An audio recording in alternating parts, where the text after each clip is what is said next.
G'day guys, it's Ryan here from Monster Products Arm Wrestling once again. Today I thought I'd go through a bit of a training series on how I train my top roll.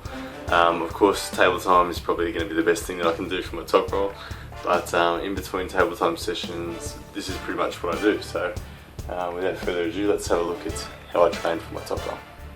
Alright guys, so what you see here is I'm working now on my wrist. I really break up top roll training into three categories: wrist, rise and rotation. So here you see me training specifically my wrist, and just getting that high knuckles position I think is so important. When you've got that high knuckles position, you feel so difficult for your opponent to pin. Same here, I've now varied the style I'm doing it. You'll see now I've got a resistance band.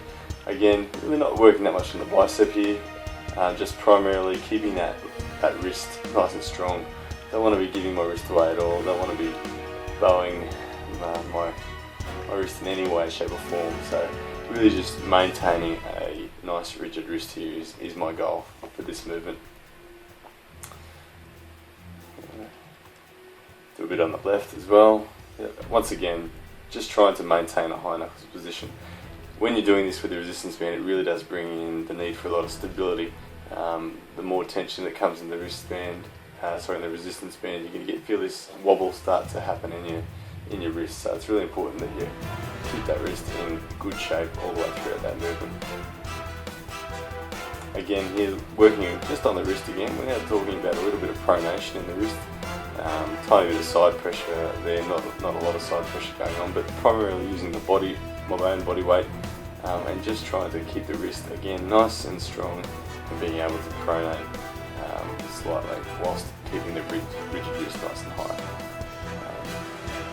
Again, not a lot of force in this movement, but an incredibly effective movement in arm wrestle. It really does make your opponent feel quite vulnerable when they can't move the wrist. It really does limit their options as to how they're going to get a pin on you. So yeah, here I am just doing it again on the right hand, same sort of thing, working on the wrist and a bit of rotation. You can simply rig up something like this, just a rope. I've just got it tied to the ceiling in my garage through the manhole in the roof. But yeah, it's pretty easy. Everything I'm doing here is all with basic equipment, not using any dumbbells, just using resistance bands and ropes that are anchored. So very easy for anyone to get their hands on that sort of equipment and go from there. So lots of work on the wrist going on. Alright, now we're moving on to rise. So this is where all your power comes from. So you'll see here I've got the resistance band is no longer in my hand, it's now around my actual forearm itself. So my wrist is having a break now. I don't need to be training my wrist whilst doing these hits. I've already done the wrist. So you'll see here the band is tied around one of the legs of my arm wrestling table itself. It's looped a couple of times around there to shorten the band up, and then it's around my wrist, and I'm practicing my starts. So a nice explosive movement using the body and just trying to maintain that static hold in the elbow, and heading in the same sort of direction that I would hit off the start of a match. You'll see here you can alternate, you can change the angles up a bit that you're actually going to be pulling against when you're doing this. A bit of side pressure added to it is easy to do as well. A bit of can opening pressure there, all sorts of stuff. Again, here just the left arm now, same sort of concept. I'm just trying to practice a bit of the rising power that is needed to really break through someone who's trying to hook you. I mean, when someone's trying to hook you, they're trying to cut and take your rotation away. Having an immense rising power, as I'm training here, is what's going to really save you from being forced into a hook.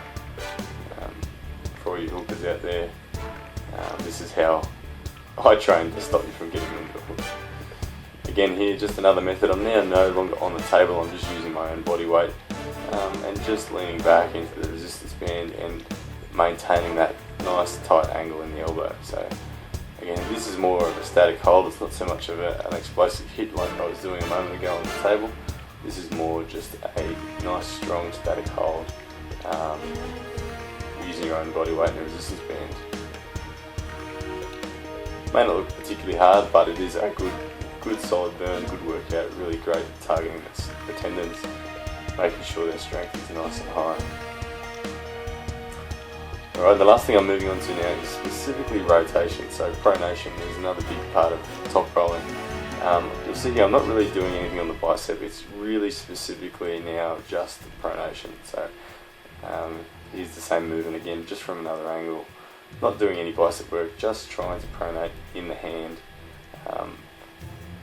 Again, there's not a lot of strength in this movement, I don't have a lot of power here, but it is such a critical movement to have in an arm wrestle. It gives you hand control, and as you know, once you've got hand control, you're going to get more leverage, which is going to make it easier to get it in or defend. So hand control can be achieved there. So I guess in summary, guys, everything I do in training for my top roll is a combination of wrist, rise and rotation. I break it down into those three categories, and I love using resistance bands and my own body weight to train those methods. Anyway guys, hope you've enjoyed the video, and good luck training your top roll.